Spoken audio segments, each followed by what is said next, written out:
what would I even post?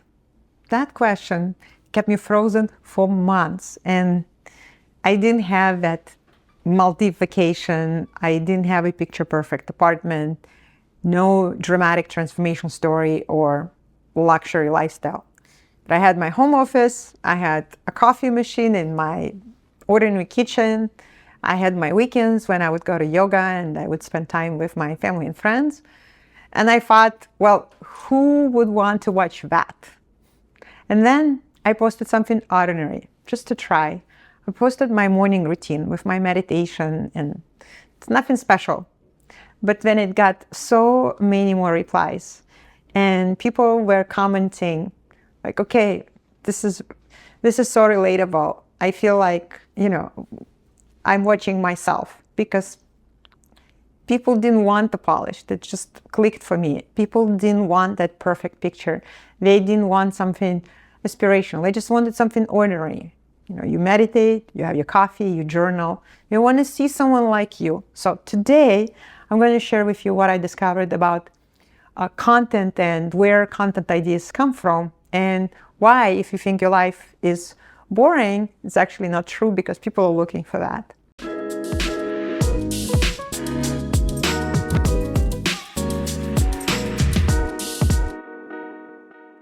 So hello, everyone. Let's talk about the question that kept me stuck longer than probably most everything else.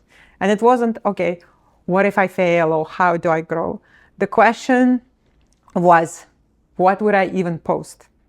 And I used to look at my life as just thinking like, okay, there's nothing exciting, there's no dramatic story, there's no luxury, just normal life. And then I was waiting for my life to get interesting enough so that I could share it. And I was waiting for something to happen.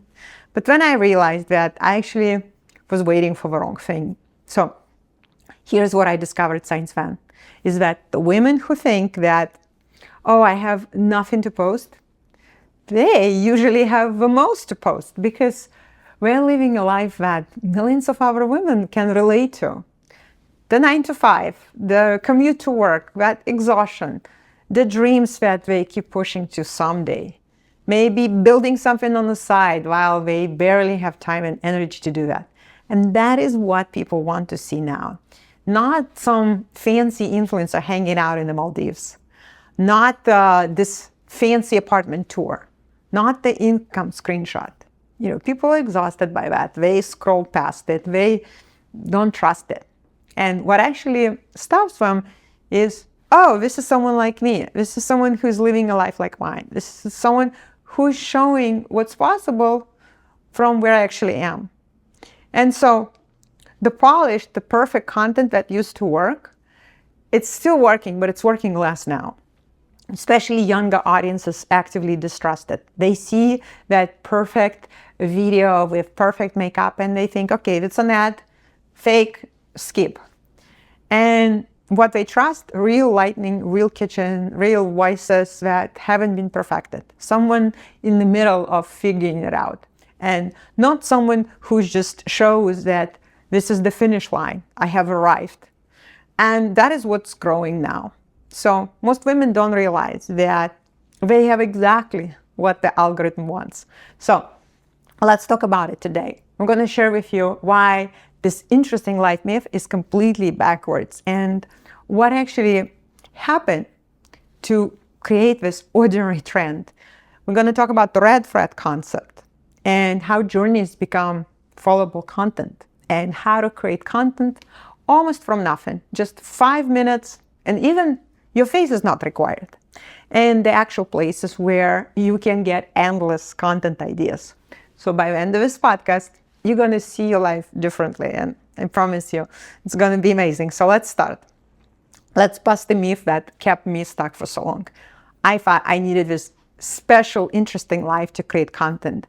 And I thought that content required was exotic vacations, luxury products, some drama, some perfect aesthetics. There's something so special. And that belief was so out of date. And I just didn't even know it. So here's what actually happened in our culture, is that people got exhausted. They watched all of us influencers living, like going to Maldives, and then they felt worse about their lives. They saw perfect apartments, and then they felt inadequate. They watched day in my life video, and it seems like people don't even work, and then they thought, well, this is not my life. I can't relate to this. Why am I even watching this? So they started looking for something different, for real people, real jobs, real struggles, and real progress. And so the platforms, of course, noticed that, and the algorithm has shifted. So ordinary started outperforming polished content, not because it was worse, but because it was what people actually wanted. So I want to share with you a story of Michelle, who works in corporate finance. She lives in a modest apartment. There's nothing glamorous. And she said, oh, my life is boring. I just go to work, I come home, and I try to work on my online business, and I'm just so tired. And that's literally it. And then I asked her, well, what do your friends always ask you about? And then she thought, and she said, well, money stuff, I guess, like how to budget, how I manage to save on, things. And then I said, okay, that's content. And she said, but I'm not a finance expert. And I said, well, you don't have to be an expert. You just gotta be a woman who figured out how to budget, and she can help other women do the same thing. So she almost didn't do it. She thought it was just so basic, too ordinary. But when she posted simple tips. She posted just the videos that she did from her phone. And within 3 months, she had 12,000 followers. And people started asking if she actually does consultations. So from, oh, I have nothing valuable and just having an ordinary life, to building her audience. And I think it's really important to understand that, you can be an ordinary woman and you can create a huge following. Like, I've heard of this woman who works in a restaurant's kitchen. It's a real job, hard work, hot kitchen. There's nothing glamorous. And then she started posting, just showing her work, and people loved it. And people were commenting like, you make me want to be a cook. And she started growing her followers and getting incredible engagement. So you don't have to become an influencer. You can just start posting. And what happened with her is that she started changing her content. She started talking about the events that she attended and her fancy outfits when she went out. And people were saying, this is not why I followed you. Like, I miss the old you. You didn't need an upgrade. She thought she had an upgrade, but it was more like a downgrade, because people followed her for her ordinary self, for her kitchen, for her real work, for the sweat. And when she tried to show like the fancy part, it was kind of boring to the audience, because the fancy stuff, it's kind of, what's rare is ordinary, not the fancy stuff. And ordinary is actually the advantage. So if you have your 9-to-5 job, that's your content. If you have your small apartment, that's your content. If you have your morning routine or walks with your dog, that's your content. If you have struggling to build your business, but you still finding the way, that's content. So the things that you might think that will disqualify you will actually qualify you. And so let's talk about what's trending right now. It's actually not what you would expect. So the content that's growing real fast isn't polished. It's not perfect. It's not professionally done. It's kind of messy. It's like, okay, I woke up and I have something to say. And especially younger audiences, they're the ones who are driving trends. They actively distrust that perfect polished content. They see that polished video with the perfect makeup and they think, okay, this is an ad. This is fake. Next. And their BS detector is incredibly tuned. So the polished content sets it off.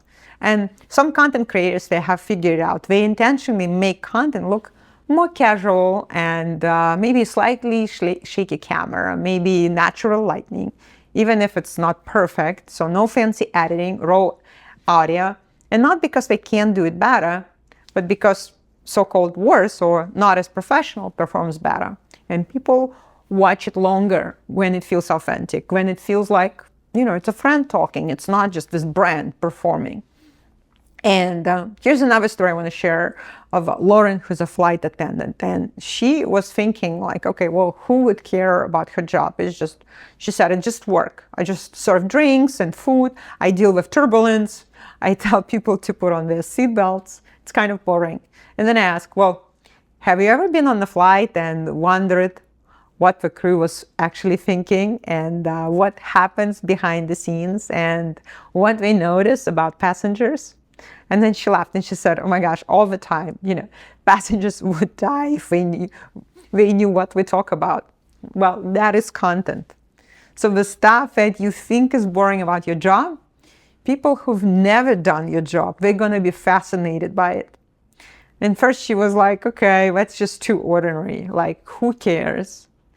But then she started posting like secrets about flying, what flight attendants actually notice about passengers, stories from their flights, things passengers don't know.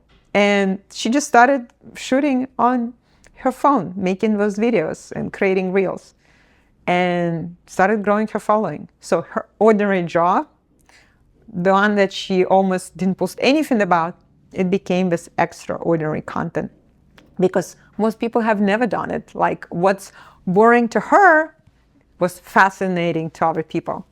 And that's what I really want you to understand, is that your daily life is a mystery to everyone who doesn't live it. And your job, that might feel like a routine to you, is going to be fascinating to someone who has never done it. Your morning routine, that might feel kind of basic to you, but it's exactly what someone else wants to see and get inspired. And your struggles, something that feels embarrassing to you, and that is exactly what someone else is going through right now, and they need to hear from you. So you're just too close to your own life to see how interesting it actually is. And you might have just normalized everything about it. But for other people, it's the window into this world that they've never seen. So here's another example of Jessica, just regular office job, marketing coordinator, nothing glamorous. And then she just started posting. She posted her morning commute, her desk setup, what she wears to work, how she makes corporate life feel less soul-crushing, romanticizing this 9-to-5 aesthetic. And then it took off because there are millions of women who are living that life and they actually wanted someone else to see living it and making something, making intentional, finding beauty in it. And she didn't need a glamorous life. She just needed to show her regular life, but on purpose, from her perspective. And so I'm going to share with you one of the most powerful content concepts that I know. It's called the red thread. A red thread is a journey that people actually want to follow. It's a story that unfolds over time, an arc. So people don't just want to see how you got there. They want to see you going. They want to follow you along, and they want to find out what's going to happen. So, examples of red threads. Your weight loss journey. Day 1, day 30, day 100. Building your online business. Month 1, while working full-time job. Or paying off debt. Okay, 50K in debt, now it's 40K. Job search. Week 3, looking for a new job. Renovation. Before, during, after. So, your journey, whatever it is right now, is your content. And people want to follow and see, are you going to make it? So here's another example of Angel who's trying to lose weight. There's nothing special about her situation. She's just a woman in her kitchen and she's just trying to change her body. But when she started documenting it, and like the most ordinary format, day 1, I'm starting this journey. Simple video, kitchen counter, just phone, day 7, here's what I ate this week. Same kitchen, same setup. And she just talks, like talking head video. Day 14, I almost quit. Here's why I didn't. And that video of almost quitting after two weeks, that video went viral.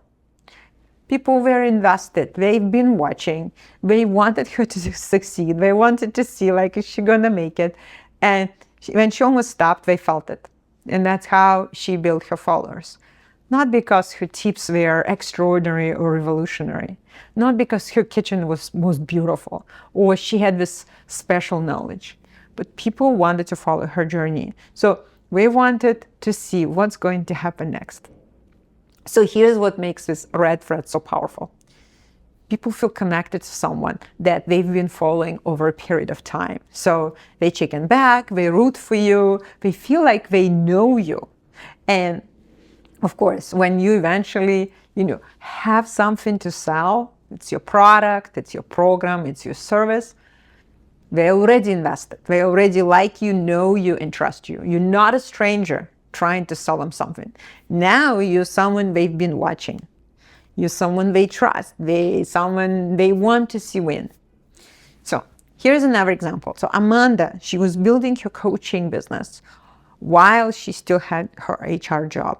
And then she started documenting week 1. I'm treating it like a real business. And she posted how she got up earlier to work on her coaching business. She posted about the call that didn't go well. She posted about the person who didn't pay her. She posted about when she almost gave up. And then she just showed the middle of her journey, the hard part, the unglamorous part, for 6 months. And then she launched her program. And some people bought. And again, not because her sales page was perfect, but because they have been watching her build this. They were invested in her success. They wanted to see and know, okay, what's going to happen next. And they wanted to be a part of her journey. And that is the power of this red thread. So you build an audience before that audience that cares about you before you sell to them. So you're building something, you're learning something, you are changing something, you're figuring something out. And you don't need to be at that finish line. You don't need to have arrived. The middle is where this content is. And people don't just only want to see you succeed. They want to see the struggle, the doubt, the small wins, the setbacks. They want to see the hero's journey. And this is what makes them believe, okay, I can do this too. So now let's talk about something practical. Well, what if you don't want to be on camera? What if you only have 10 minutes? What if you genuinely have nothing to say today? Well, there are ways to create content from literally almost nothing. Not even filming yourself, no hours of editing, no expensive equipment. And here's what I mean by content from nothing, right? Method number 1, you just use Pinterest images plus text overlay. You find those beautiful images who resonate with you. And you add a text. If this is your vibe, you found your business coach. You have 5 minutes, no camera, no phone. Simple. Method 2, screenshot carousels. So you write tips in your notes, you screenshot them, and then you post a carousel. You use your photo for the cover. Or you can ask ChatGPT to generate specific tips and steps. And then you post no camera, no face. There is a guy who built his entire following simply posting ChatGPT generated tips as carousels. Just screenshots of texts and hundreds, thousands of views. So he never filmed a single thing, not his face. And then method number 3 is quotes over background video. So you can find film stock images, or doing anything, driving, cooking, walking. And then you use a powerful quote as text overlay. 5 minutes. And your face is optional. You can show with your hands what you do. And this is exactly the point. There are women who don't even show their face. And if you think that it's going to disqualify you, it won't. So you can film your hands doing something, like when you're cooking, you're organizing, you're typing. Or you can use your voiceover over footage of just a video stock. You can focus on your products and not on yourself. Actually, one of my students, she uses a cartoon image instead of her own face. And I know of an expert who didn't want to show her face because of religious reasons. So she just blurred it. Every single video, her face is completely blurred. And, if you think, oh, this probably won't work because people want to see faces, guess what? She has now 4,000 followers. And brands are sending her products for free and creating partnerships like user-generated content collaborations. Every single video, not showing your face. It's just a different style. There's so many different options. And there are many accounts, they never show their face. So people follow them for the value and not just for seeing your face. So another example is of Stephanie, who is a nutritionist, and she just didn't love being on camera. She felt awkward. She didn't like her voice. And she just started filming her hands, cooking, meal prepping, grocery shopping, organizing her fridge, literally voiceover and explaining what she was doing, why it worked, giving value. But people didn't see her face. You just saw her hands. And they valued the information. So she still built an audience without ever appearing in the way that, she used to think, like, I have to do this. And her hands became recognizable. Her voice became familiar. And again, she never had to do the thing that she dreaded. So the real point here is that content doesn't require you to do what you don't want to do. You don't have to spend hours. You don't have to make it perfect. It doesn't have to be expensive. And it doesn't even require your face. So what it does require is value. It requires information that people want, a perspective that people can relate to. And if you can give it in 5-minute carousel, that content, and it takes you 5 minutes to do it. If you can give it with just your hands and your voice, that is content. If you can give it with stock video images and your text, that's also content. So the barrier is so much lower than you might think. So, and now if you're wondering, okay, what would I even post? That question that I was asking. Here, their ideas live, endless ideas, and maybe more than you could ever use. The source number one is what people ask you about. Think about the last month. What have people asked you? How do you stay so organized or so disciplined? Where did you get that? How do you manage to save money? What app did you use for that? So every how do you, that question is a piece of content. So someone asked because they want to know, which means other people want to know it too. If one person asks, there's 10, there's 100 who want to have the answers. And you just got to post it and share. Source number two is competitors.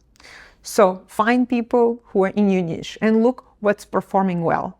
What gets the most views, most comments, most saves.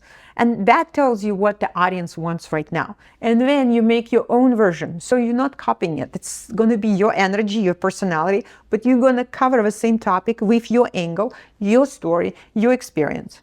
So again, if it has worked for them, the topic is in demand. And you make it work for you. Source number three is comment sections. You go to bigger accounts in your niche. You read comments under their popular posts. They already have big audience.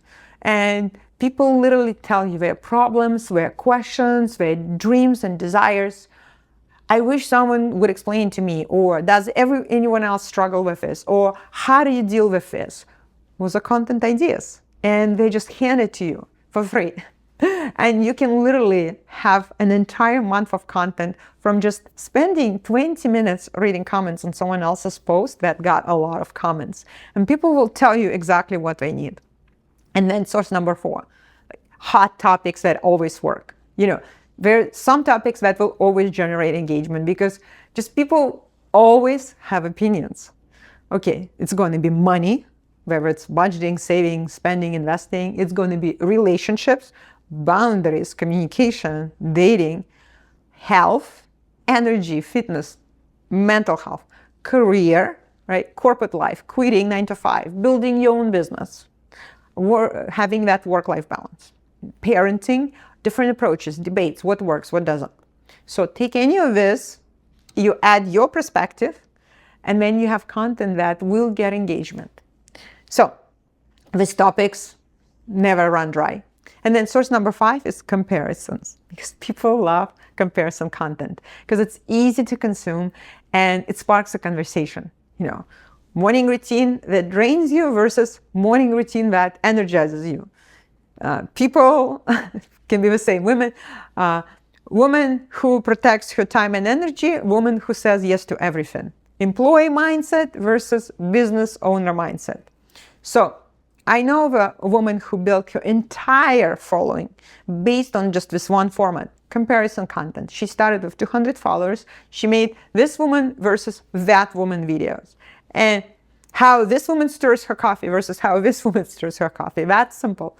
It's like almost silly, but she's built her following, thousands and thousands of followers. So again, you can take any concept in your niche and you can turn it into this versus that. And then source number 6 is your own journey, your own life experiences. What have you been through? What have you learned the hard way? What would you tell your younger self? So your messiness becomes your message. Your struggle becomes your content. And someone right now is going exactly through what you have gone through. And they need to hear from someone like you who's been there. And I know of a woman, her son has autism, and she didn't want pity, but she wanted to build a supportive community for other moms like her. And so what she did is she started sharing, she started posting, and she built her following this way. And what felt like a limitation actually became her superpower. And then source number 7 is, of course, AI brainstorming. You go to ChatGPT, you say, I help your audience with your topic, give me 20 content ideas that would spark debate or be highly savable. So many ideas. And some will be kind of generic, but some will spark something. And so brainstorm, play with it. And then source number 8 is your daily life. So you just look around, that's exactly the point, your ordinary life, your commute, your morning routine, your workspace, your lunch, how you wind down in the evening, what products you use, what systems do you have built. So what do you think about when you're doing those ordinary things like washing dishes or washing something? So, and I'm also going to give you 10 ideas what you can post this week without ever leaving your house. So first is your morning routine. Second is what's in your bag. 3, how you organize your week. 4, your after work routine for building your business on the side. 5, what you wish you knew before you started your job. 6, a mistake you made, what you learned from it. 7, your unpopular opinion about your industry. 8, a day in your life, even the boring parts. 9, products that you use daily and why. And 10, what you're building and why it matters to you. So that's right there, 10 days of content from your ordinary life. You don't need to go on Maldives vacation. You just need to follow this truths. So let me recap about what we covered again. So 1, you don't need to have this extraordinary life. Ordinary is the trend right now. You can be a cook and have thousands of followers. You don't have to be an influencer. People want the ordinary. And 2 is that your daily life is actually a mystery to someone who doesn't live it. And if it feels boring to you, it's fascinating to someone else who's never lived it. So you're just too close to see how interesting your life actually is. 3, we talked about threads concept. That creates loyal audiences. So document your journey. People will follow you because we want to see what actually happens next. And the middle is where content is, not the finish line.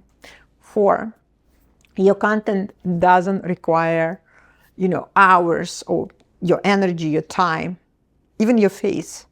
You can even create content without face and still have built your audience. So the barrier is much lower than it used to be. 5, ideas are everywhere. So just think about what people ask you, competitors' comments, your own experience, and you've heard those examples where you can, this versus that content, the ideas are everywhere. You just maybe haven't seen them as content yet. So I'm going to bring it all back to where we started. But question, what would I even post? That is the question that kept me kind of stuck for a long time. And I kept waiting for my life to be interesting enough to share it, waiting for something to happen. And then I discovered that actually I was waiting for the wrong thing, because everything starts with just an ordinary life. Everyone starts wondering. Everyone like, okay, women who build audiences, they are not extraordinary. They're living ordinary lives. They're the ones who just started sharing and posting consistently. So here's what I'm thinking about. The landscape is shifting. So the window right now for real ordinary content is available. There are huge accounts that have been built on that polished perfection. They're going to be struggling. And newcomers that are coming with just their phone and recording videos from their kitchens, from their ordinary living rooms, they're the ones who are growing their following. So ordinary content, your ordinary content, is exactly what's working right now. So here's the question that I'm going to leave you with. If your ordinary life was the content, what would you share first? What piece of your daily routine or your job, your journey, your struggle, what would you let people see? And the answer to this question is probably simpler than you think. It's probably something that you do every single day without even noticing. Something you just already figured out. But remember, there are others, so many others, who are still struggling with it. And something that you think is too basic or too boring or too ordinary, that might be exactly what someone else is looking for right now. And you can share that.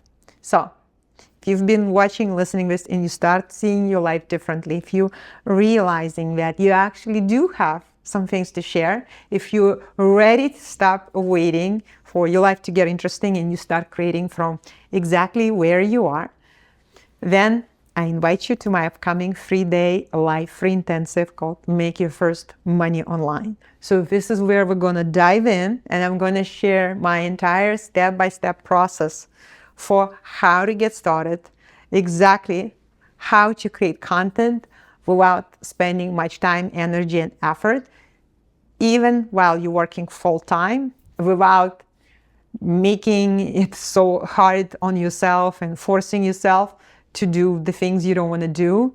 And you don't have to do this. It doesn't have to be difficult, doesn't have to be hard. You just gotta get curious, and you gotta ask yourself, okay, what is actually in my life, what's happening right now that I'm willing to share? And that is enough. So to get started. And when it comes to strategy, methodology, step by step, this is exactly what we're going to cover. So make sure you go to the expertproducerschool.com/intensive to register, or you can just reach out to me. There's also a link in the show notes. And right now you could be just missing that one thing. Maybe you're just missing exactly the how-to. We're going to dive into this. Maybe what am I going to post, right? We covered this. There's so much you can take from this episode. So my intention is that something shifts for you. My intention is that you start seeing your so-called ordinary life differently. And remember, the polished content that is fading. Your regular job, your regular apartment, your regular morning, your regular struggles. This is exactly what people are looking for right now. So if this episode helped you see how you approach content differently and see your life differently, and you think it will be valuable to someone else, please share it, forward it to a friend, someone who is maybe also waiting to be interesting enough. And of course, reach out to me, DM me at the Expert Producer School on Instagram, and tell me what is one takeaway that you're walking with from this episode today. What is one takeaway and one action step that you're going to take? And I can't wait to see you sharing about your life and making content creation simple and easy. I will see you in the next episode. Bye for now.